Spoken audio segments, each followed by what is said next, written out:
Hi everyone, it's Knife522 here. I hope you guys are all well, and welcome to this extremely interesting game with this amazing queen sacrifice.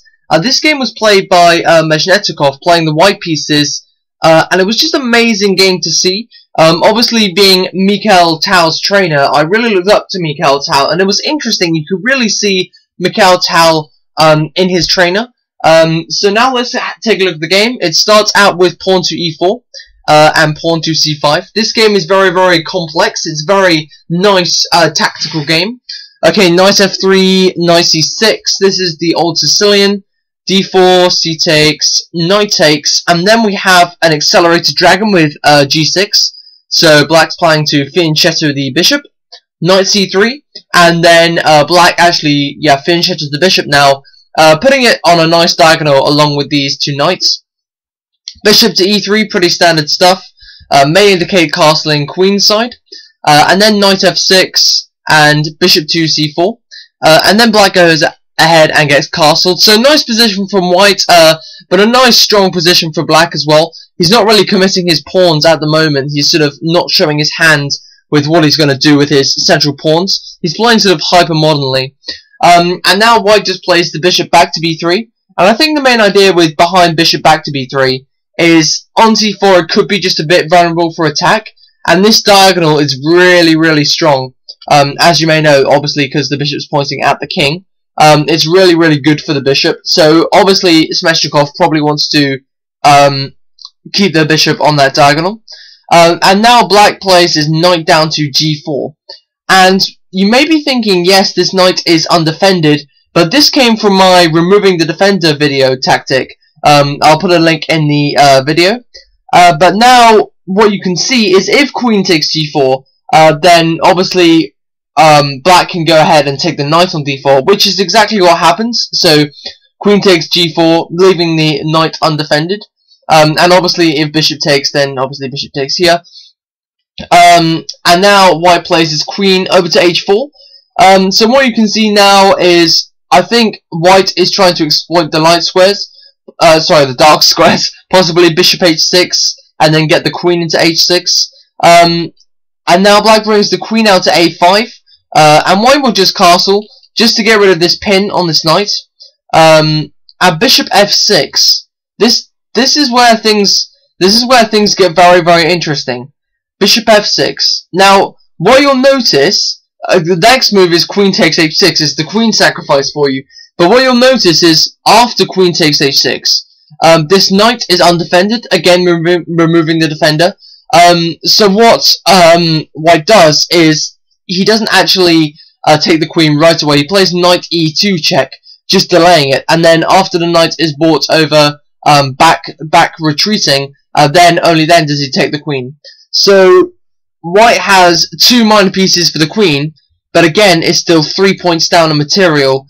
And black does have this queen, but you know, white's got good compensation, good center control. But would you say this sacrifice was really worth it or not? So now white plays the knight back to c3, just getting him more into the action, possibly looking at the d5 square, which is exactly what happens after rook e8, placing the rook on the semi-open file, attacking this very vulnerable pawn on e4.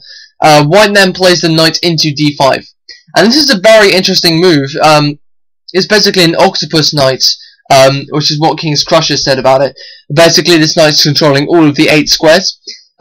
So what it's doing is, one is threatening c7, and you'll notice here the queen's protecting c7, but there could even be some sort of sacrifice like bishop d2, drawing the queen away, and then a fork here.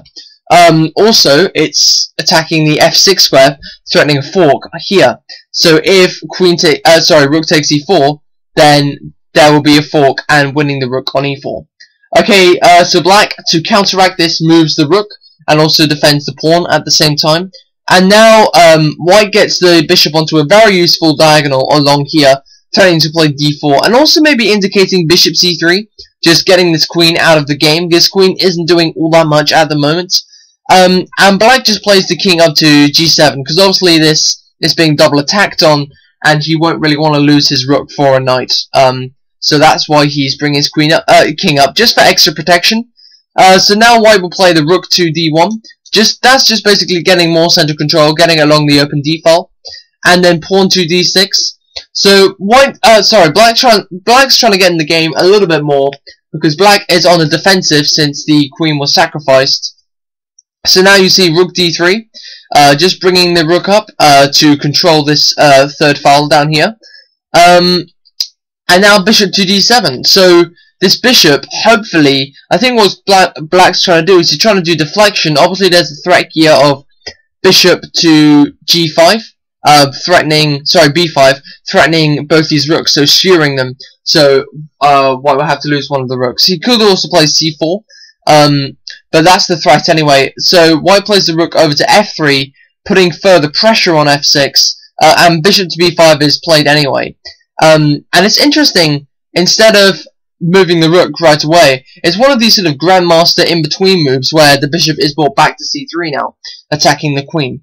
So then the queen goes back, and you'll really see that after knight takes f6, white's really starting to get a lot of threats and has a lot of compensation for it. So now there's a discovered attack on the rook, and also there's discovered checks here. So if this knight moves back, then there's a discovered check here. This rook has now got an open file, so it is getting quite risky. But instead of actually taking the rook on f1 here, black plays the bishop down to e2.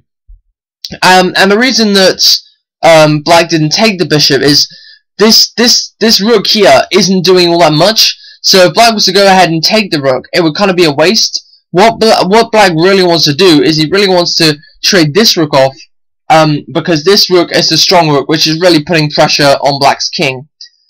Okay, so now we see another very, very interesting move, which I love very, very much, which is knight takes h7. What a move. That move is just a beauty. Obviously, you can see if king takes h7 here, rook f7 check can be played, and this just leads to a mass of checks and all sorts of that. So, for example, if the king went over to h6, you can always have bishop d2 check. You get the idea. There will just be a mass of checks after rook takes f7. So the king goes back to g8 in this position, trying to get some more coverage. Hopefully the rook and the pawns will be able to cover the king. And now the rook is played across to h3. And this just shows you how grandmasters, they really take advantage of the advantages they have. I mean, that may sound a bit stupid, but that's really what he's doing here. He's opened up the h file, and the trap hasn't worked for taking the knight. So now he's just using the benefit to his advantage. And you can really see the pressure on h8 all of a sudden. If this knight moves and actually attacks a rook or something like that, there could be a sacrifice. There really is a lot of pressure on h8. So now the rook goes to e5, and this is actually, I don't really want to say it's a trap, but I think it's a good idea to explain it as a trap. So what black is doing is it's basically blocking this bishop, which in black's mind is worth a rook because the bishop's so powerful. It's basically blocking the bishop from going down this diagonal. So the trap is if bishop takes e5, this queen will be released, and then after the pawn recaptures, this bishop really can't go down this diagonal. So it's basically a deflection move, but white doesn't fall for the trap. White plays pawn up to f4 in this position, attacking the rook, and what you see here now is this rook's being attacked, but black doesn't want to move it because if black moves the rook, then this bishop will be aligned up here again, and the threats will be released. So bishop takes f1 we see now, and after king takes f1, the rook still doesn't move, obviously, because of this bishop being so powerful. So now we see rook c8, and obviously black, you can see black really, really wants this dark square bishop off the board. He's either saying, oh, take my rook here, or I will come and take you, and double up your pawns. Which is actually a good idea because this bishop, as I said before, is so powerful. But now we see bishop d4, so getting rid of that threat, but still keeping the bishop on the same powerful diagonal that it was on. And now we see b5. b5, it's a bit of a weird move, taking control of the king's side, possibly preparing even rook c4, blocking out this bishop. So now what we see is knight back to g5. And you can really see the sort of threats which you're looking at now. Double attack on f7, this h-file's opened up. Hopefully this diagonal will open up for the bishop soon. Really making use of these minor pieces against these queen and these rooks here. Okay, so now we see the rook to c7. All this is doing really is laterally defending the f7 square. But now we see bishop takes f7 anyway. And you may be thinking, oh, that's a pretty silly move. But you'll see, after rook takes h7, we now see rook h8. And you know, after king takes, there's a fork. I mean, not only does it fork the king and the queen, it forks the rook as well. And you can really see the power, you know, rook h8. It's because it's cleared the h file, and then clears the f7 square, and then after the knight, you know, the knight can take here, check, and it just wins a rook and a queen in one move. And I just thought that was amazing to sort of like uncover it under the surface.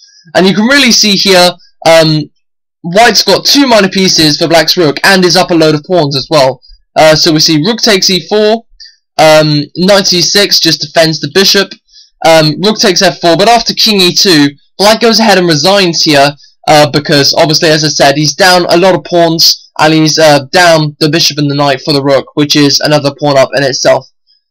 So that was a very interesting game. I really saw Tal in that game, in Tal's trainer. I really saw the attacking style. I think it's a great style to have, and it was a bit of a shame that there wasn't a checkmate in the opening, but what a move. I mean, he was down a queen for about 20 moves, and all the way through he sustained the queen sacrifice to get to this kind of position and win back the material later. Okay, so thanks so much for watching the video, everybody. I hope you enjoyed it. Please subscribe for more videos, and I'll see you next time. Goodbye, everyone.